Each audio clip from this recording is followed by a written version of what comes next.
My name is Nessa Richman, and I am the Network Director of the Rhode Island Food Policy Council, which is a statewide network of food system stakeholders.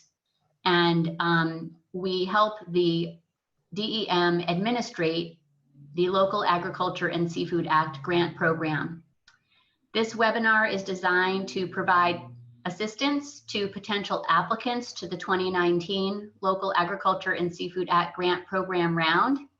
And we are very pleased to have Ken Ayars from the DEM Division of Agriculture here to start us off today. Great. Hear me okay, Nessa? Yes, I do. Okay, thank you, and welcome to all who are on the webinars. I'm going to provide just a few minutes up front about the history of the program, and Nessa's going to walk you through some of the technical details, etc. But the Local Agriculture and Seafood Act Grant Program is a state program that, as Nessa mentions, is administered in cooperation with the Rhode Island Food Policy Council. It's a public-private partnership. The grants funds technically come from DEM.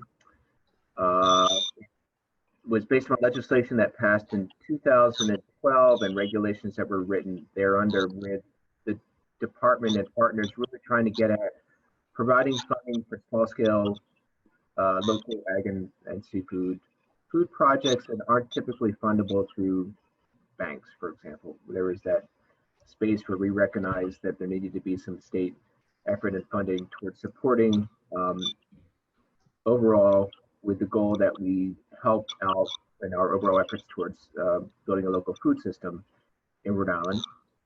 So this is the 6th year of the program. It's been very successful. I think we met the marks we're trying to achieve, and we believe it has a long future in front of it.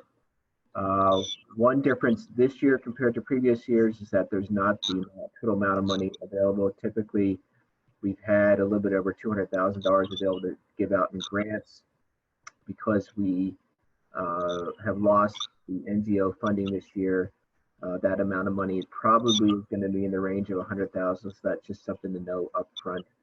And as Nessa will talk about later on, the maximum grant award is 20,000. We may be more geared to fund smaller projects this year in terms of maximum amounts, and we'll see what comes in the door.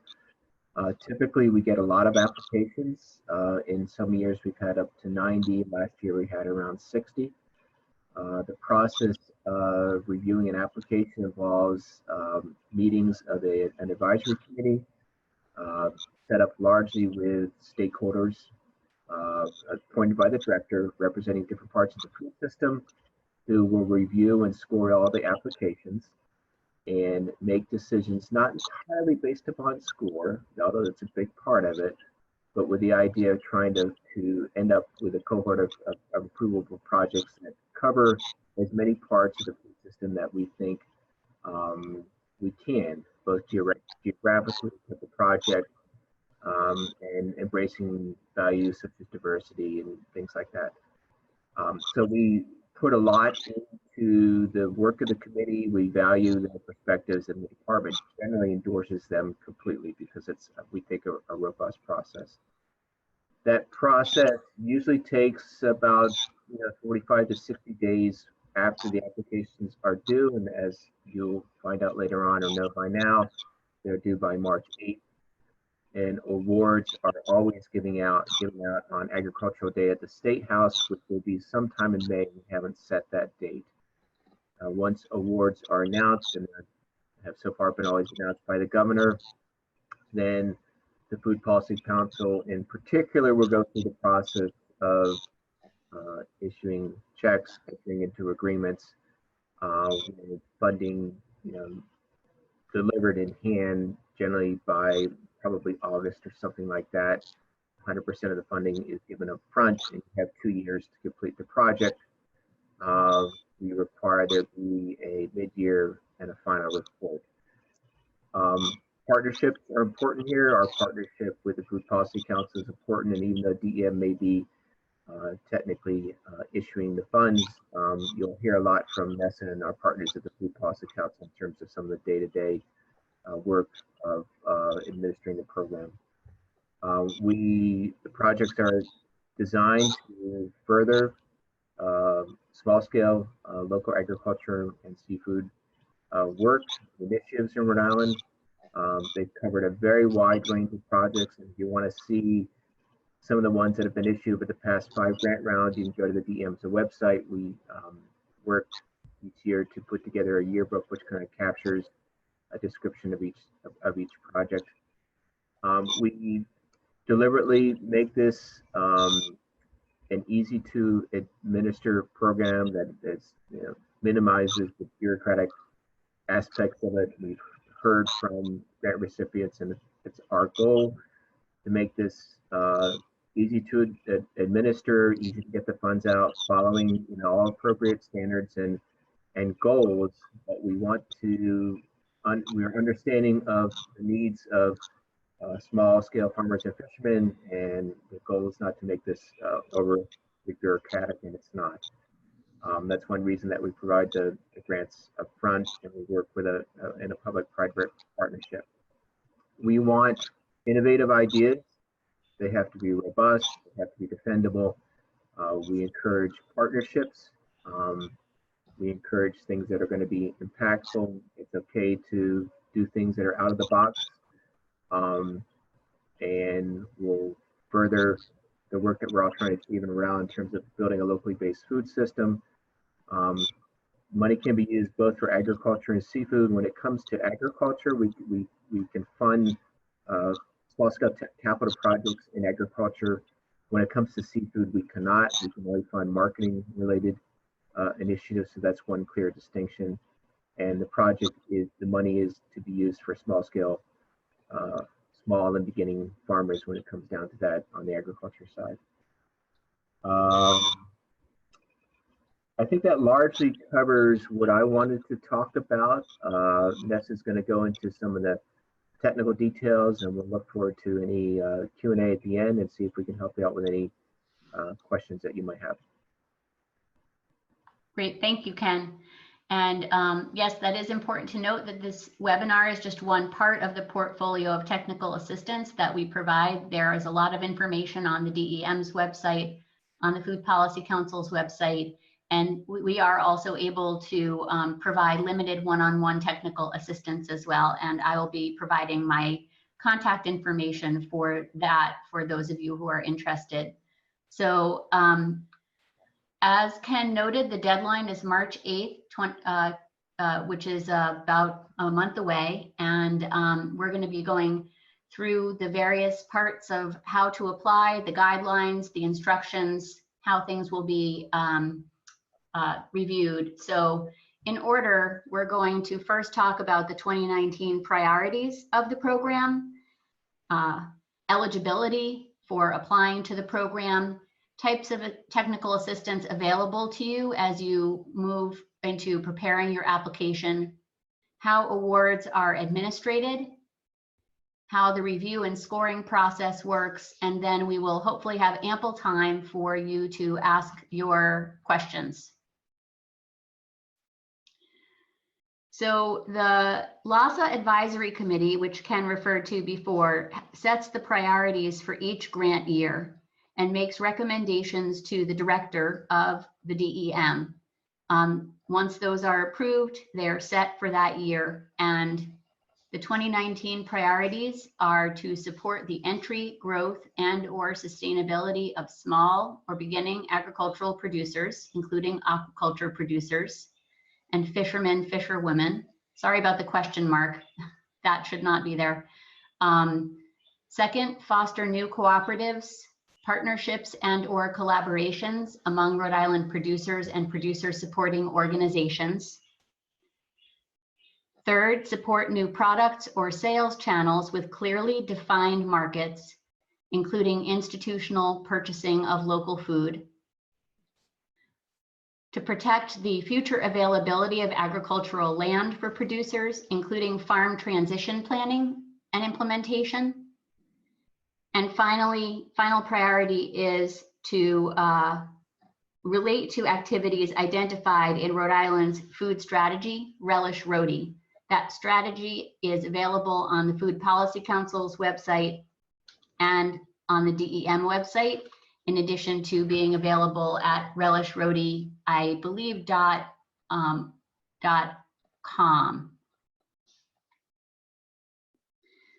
So what are eligible activities for this year's grant program? Projects and programs must serve at least one of the following purposes: to assist in the marketing of Rhode Island grown agricultural products and seafood for the purpose of sale and promotion. For the purposes of this grant program, local seafood is defined as product landed in Rhode Island. To enhance the economic competitiveness of Rhode Island grown agricultural products and local seafood. To provide financial and technical assistance support to organizations and producers for activities and programs that enhance the economic viability of local agriculture and support the development of a locally based, safe, and sustainable food system.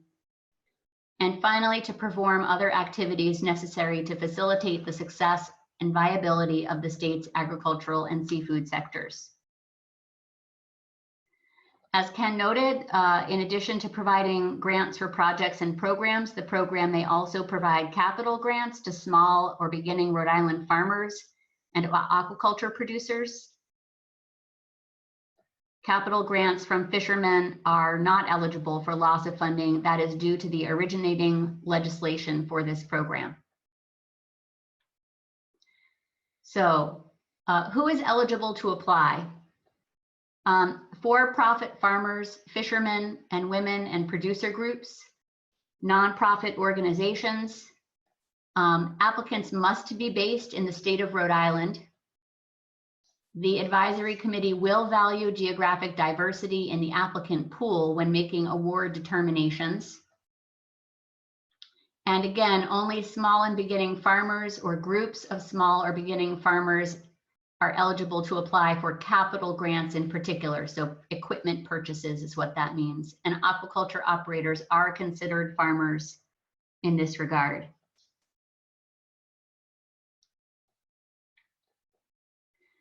The maximum amount for a LASA grant award is $20,000. Overhead or administrative costs are limited to 10% of the total budget proposal.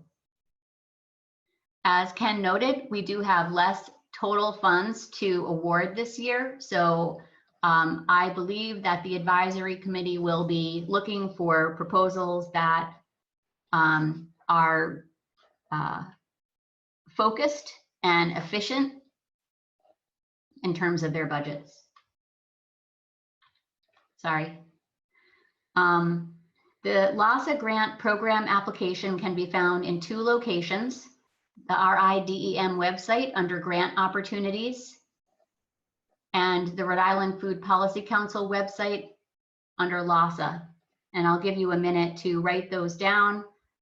They're also available by going to the Rhode Island Food Council.org website and just clicking on LASA. You can preview the application form in its entirety as a downloadable PDF on these websites. The application this year is provided in SurveyMonkey, which means that we recommend that you look over the questions and prepare your short answer responses in addition to in advance of beginning to fill out your application.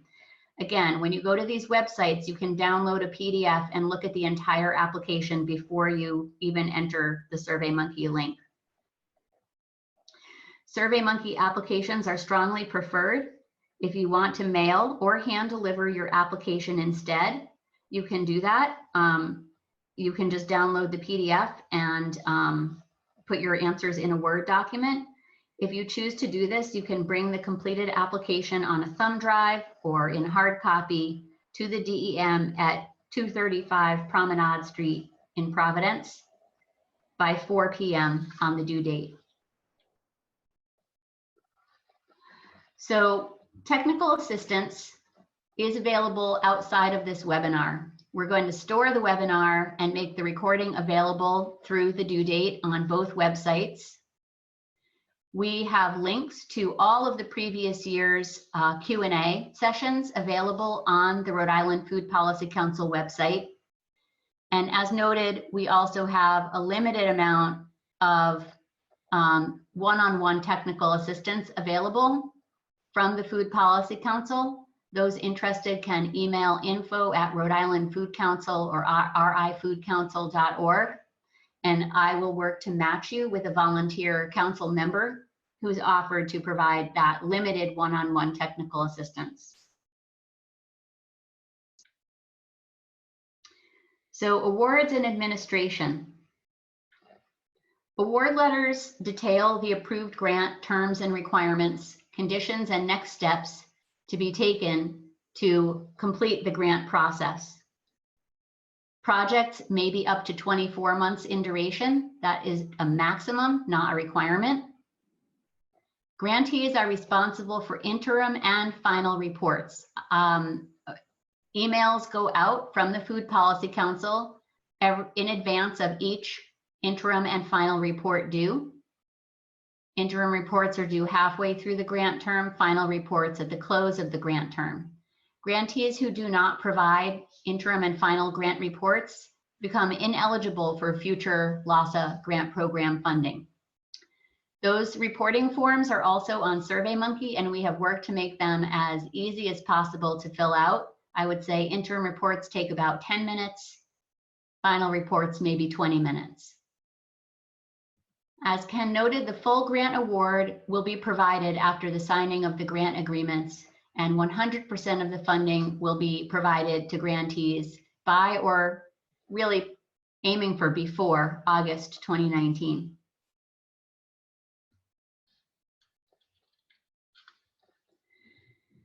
The grants are administered by the DEM and the Food Policy Council jointly. Grants to be awarded are recommended by the LASA Grant Program Advisory Committee, which is chaired by Ken as Chief of the Division of Agriculture. And each member is appointed by the director of the DEM. Members represent state agencies, organizations, and individuals that have a role or interest in the planning, development, and support of viable agriculture and seafood sectors and a locally based sustainable food system in our state. Each advisory committee member disqualifies him or herself from participating in any decisions about an application when they have a close personal or professional relationship with the applicant.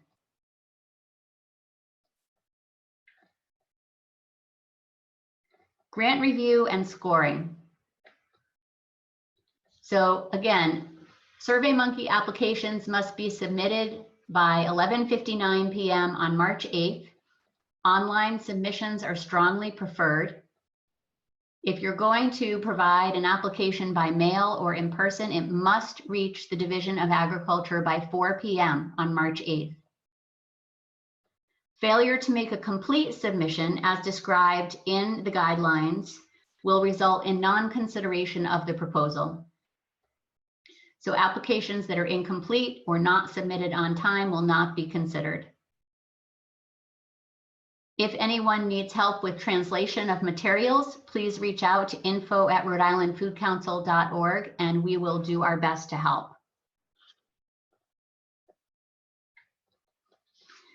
A grant scoring rubric is available on both the DEM and the Rhode Island Food Policy Council websites. I would strongly suggest that you take a close look at the grant scoring rubric as you sit down to come up with your project concept. The scoring is weighted as follows. Nature of the proposed project is scored at 20 points. Here is where we ask, does the project support the entry, growth, and sustainability of small or beginning agricultural producers, including aquaculture producers, or fishermen and fisherwomen? Does it foster new cooperatives, partnerships, and/or collaborations among Rhode Island producers and producer supporting organizations? Does it support new products or new sales channels with clearly defined markets, including institutional purchasing of local food? Does it protect the future availability of agricultural land for producers, including farm transition planning? Does it relate to activities identified in the Rhode Island Food Strategy, Relish Rhode? So you don't need to do all of those things in order to do 20 points, to get the full 20 points. You just need to do at least one of those things very well, okay? And the more that you can hit, the better. We also ask in this section about nature of the proposed project. Does the proposal seem technically feasible based on the applicant's background, experience, and expertise? And we do have a strong interest in applications that are from for-profit farms, fisheries, and other food businesses. Nonprofits are eligible applicants, but we do have a strong interest in seeing applications from for-profit farms, fisheries, other food businesses. The outcome section is worth 10 points.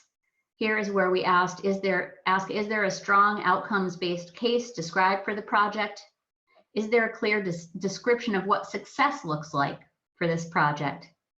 Is there a clear description of how the applicant will evaluate their success once their project is complete? The section on regulatory, zoning, and legal information is worth 5 points. And here's where we ask if the provided information about regulatory or zoning requirements for the project is relevant and complete. We do ask that if you have particular permits and approvals that are important to ensuring that your project can move forward, that you actually upload those into SurveyMonkey, which just means attaching a file.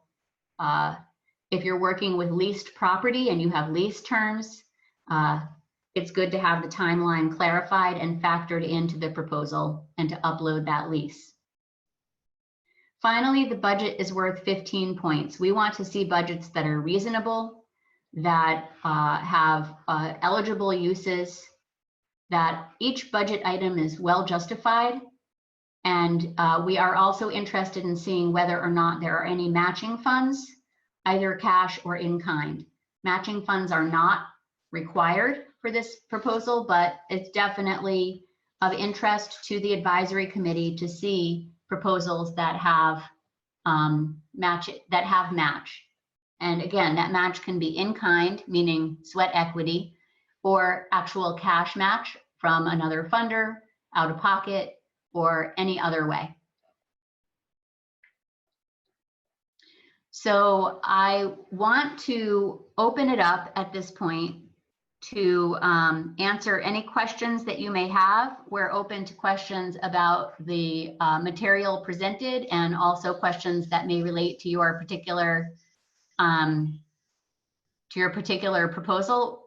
And so all you'll have to do is unmute yourself in order to ask a question, and we should all be able to hear your voice.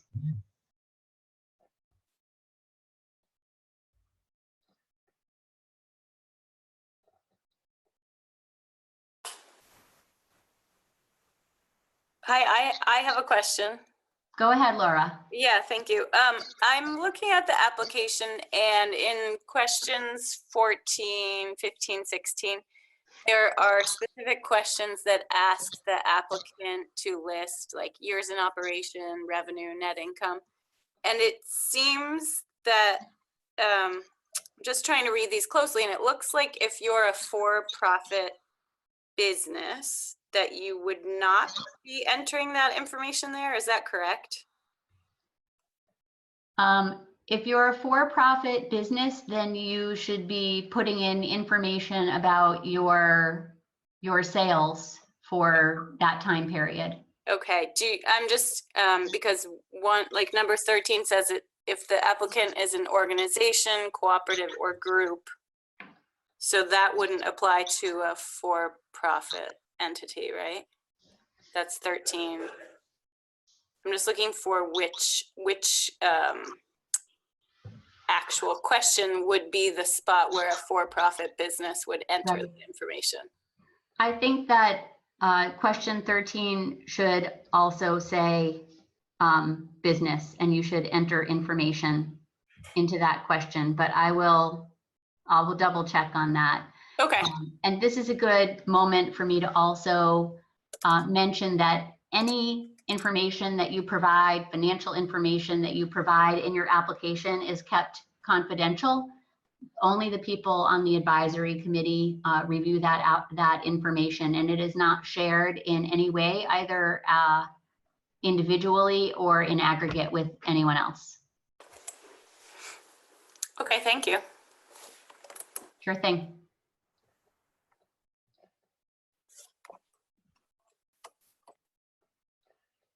Any other questions?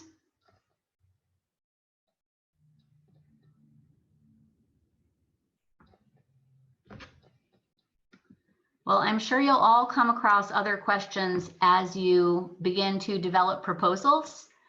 And all you have to do is write to info@rifoodcouncil.org, and I will work to get those questions answered.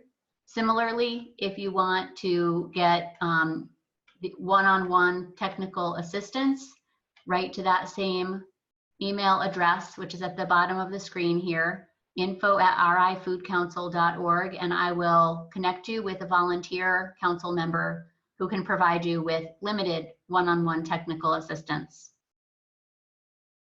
Last call for questions.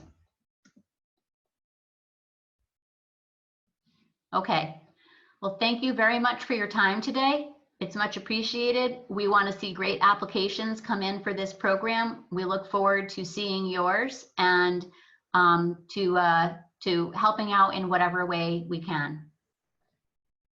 Thanks very much.